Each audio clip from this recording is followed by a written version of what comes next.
Hi everybody, I am Dr. Angela Crumpton and I am here today with our Teacher of the Year for 2023, Mrs. Kandice Lockwood. Hi Kandice. Hi Dr. Crumpton, it's nice to be here. I'm so glad to have you. Where are you from? I am actually from Monroe, Louisiana. I graduated from Ouachita High School, so I'm extra honored to be representing the school that means so much to me that I actually attended as a student. Awesome, a product of Ouachita Parish. Yes. Where did you go to college? I actually went to Louisiana Tech and earned my bachelor's degree in Family and Consumer Science Education, which is what I teach now. I am currently pursuing my master's in curriculum and instruction through LSU-S in Shreveport. Awesome. Were you surprised at all to be named the High School Parish Teacher of the Year? I'm actually still in a lot of shock, Dr. Crumpton, to have been given this honor. Each day I'm still kind of like, wait, that was me. That was me. So I'm very honored. I'm very excited. But yes, I'm still in a lot of shock and surprise. Awesome. What made you want to be a teacher? My grandparents actually influenced me in my decision to want to be a teacher. They were both educators in Concordia Parish. Okay. Growing up each summer, I would go visit with them, and they would have former students come in and talk to them, update them on their lives. And these are grown adults that my grandparents had when they were in elementary or high school. And seeing the impact that they made on so many students' lives was just very touching and moving to me. And I knew that someday that's what I wanted. I wanted to make a difference in somebody's life. So they had the greatest impact on my decision, along with all the other teachers that I had throughout the course of my education. That's awesome. Was there one teacher through your K-12 experience that motivated you and added to that inspiration for you becoming a teacher? I think if I had to narrow it down, I would pick two, if that's Oh, okay. goodness. I've got two. Absolutely. One would be my kindergarten teacher, Miss Tynes. Even though kindergarten was so long ago, she played such a huge role in not just my education, but my life. She was one of those teachers you would see out, and she was like, how are you? And she really cared. And, you know, everyone was precious to her. That was her and her sister's kind of phrase that they would say to everyone. But she really did, because, again, you could tell she cared. She cared deeply about her students. And was that the twin? Yes, it's actually one of our coaches at our school's mother, and she still to this day there's things, and I'm like, what would Miss Tynes do? What would Miss Tynes do? That's so sweet. She was just one of a kind, even her and her sister, so two of a kind, I guess. But they were very, very special ladies. Awesome. The other would probably be Miss Beth Long.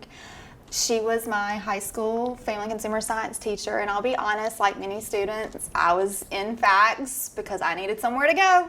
I did. My senior year, I needed 2 classes. But what I learned from her class and how she conducted her class really made an impact on me. So when I decided that business education was not for me, the first thing I said was, I loved FACS. At Tech, I ran to the registrar's office, changed my major that day because of what I learned from her class and what. And then she ended up becoming my mentor when I was at Ouachita. So it was really wonderful to learn, the teaching side of it from her as well. Tell me one of your favorite things about your job. The relationship with my students. I still have students, which it's crazy that they are grown adults now. It blows my mind. I'm like, I'm not that old, but yeah, when you teach high school, they're grown-ups that I'll run into from time to time out and about, and they're like, Miss Lockwood, what did I learn in your class? You were right. I'm using those skills. And then at the football games and just seeing my students, and even students I don't necessarily teach, hey, Miss Lockwood. It's just the relationships. That's probably my favorite thing, is those relationships I have with the students. What are your expectations for those students? My students know I care, or I hope they know I care, but they also know I'm going to hold them accountable. Very good. Right now, like we're doing hand sewing projects, I've got students who are fighting me tooth and nail, but they know they're going to get it done. And I'm going to be right there by their side trying to get them through it. But we're going to do it. We're going to do it. And that fighting them tooth and nail, they're different learning styles. Yes. So how do you approach the different learning styles of your students? My motto or train of thought is every student can. I don't care what your IEP modification says. I'm willing to learn the student, not the paperwork. I love the paperwork. It's God. But every student is different. And if it means that I have to sit there, kind of like you and I are right here, and just talk a student through it, or demonstrate a few extra times. I really do try to find each student and help them, because I've told them multiple times, what you need and what she needs is totally different. So sometimes I may be a little tougher on you, but it's because I know you can. You just aren't necessarily putting forth your best effort. I need encouragement. Yes.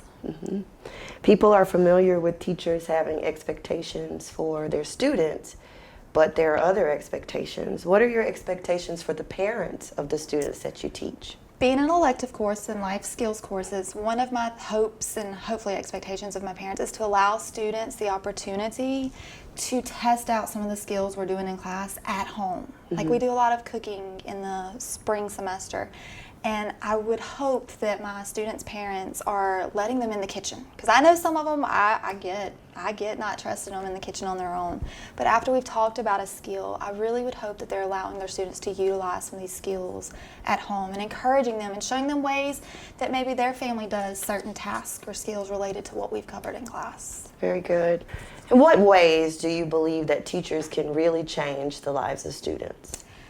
It takes one teacher to make a difference. I fully believe that. I know I've heard it said many different ways, but I really do think it takes one teacher to make a difference, to show that you care, to show that you are someone they can come to listen, to, again, maybe have those higher expectations, because you know they can. I had a student several years ago, he's in the military and he's grown now, but he came back and he's like, I need you to know you were the one person that listened to me. Oh, wow. You listened. And tears, like, I'm sure you're not now thinking about him.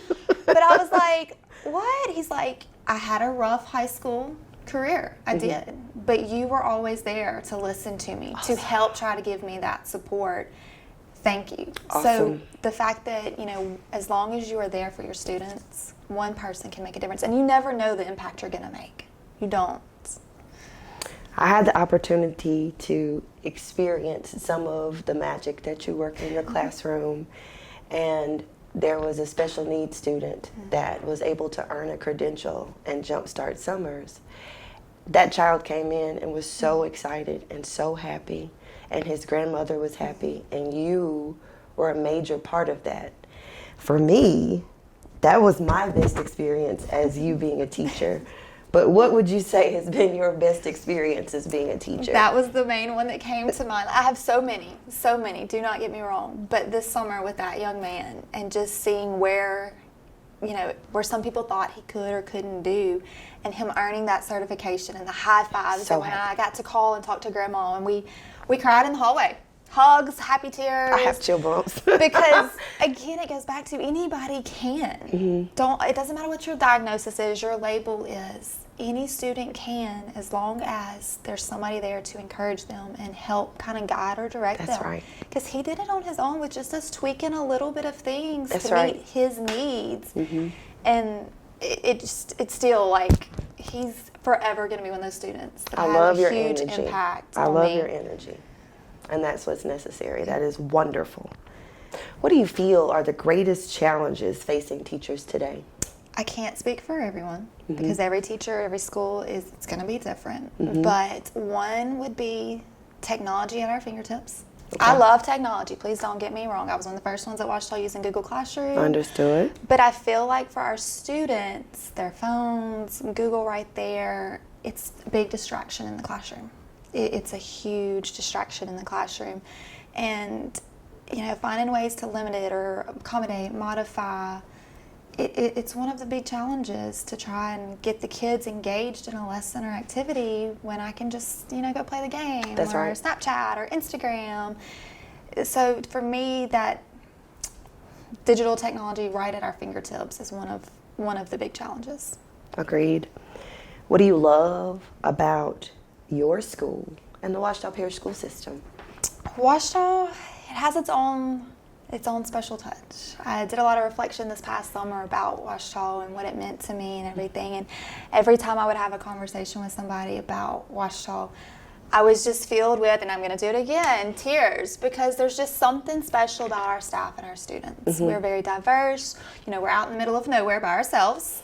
But I feel like we care for each other. We've got a lot going on. We're a great school, but there's just something special about being alone. It's really hard to put words into it till I you like are that. there. There's something special There about being is. a lion. It is. And as far as the district, the support. I know I can call you, and you get tired of me, I'm Absolutely. sure, I do but not. you've I got do my not. back, you've got me. I've got colleagues throughout the district that I know I can pick up the phone right now and be like, hey, I've got this wild and crazy idea, help me through it. Middle like school that. level, high school level, and I've even called on other subject area teachers. I'm like, hey, what do you think about this? So the support is there. You Awesome. know, it's across the district. Elementary teachers, I've called them and I'm like, hey, can we collaborate on a project? And they're always quick to jump on. So the support and realizing it's all about the students. You know, what I'm doing in my classroom can feed into other classrooms and help and support and grow as a whole. You are very giving and you are very supportive, and you have helped many of your colleagues, and for that I know I am personally very grateful. Thank you, you. Candice. Thank you. My last question, what do you see yourself doing in 5 to 10 years? 5-year range, probably still Ouachita because I love where I'm at. I love what I'm doing. 10 years, the reality that I have an 18-year-old and a 21-year-old is kind of scary. Goodness. So hopefully surviving. But I'll be honest, and I want to be up here with you in 10 years. I want to be bringing in more support and more credentials to the district. Come so on. my goal would be to be up here with you. Something special about being a lion. It is. Keep it going. Well, thank you so much. Thank you. We have truly enjoyed you and sharing with us about yourself, and congratulations again Thank you. from me and from everybody in the parish. Thank you.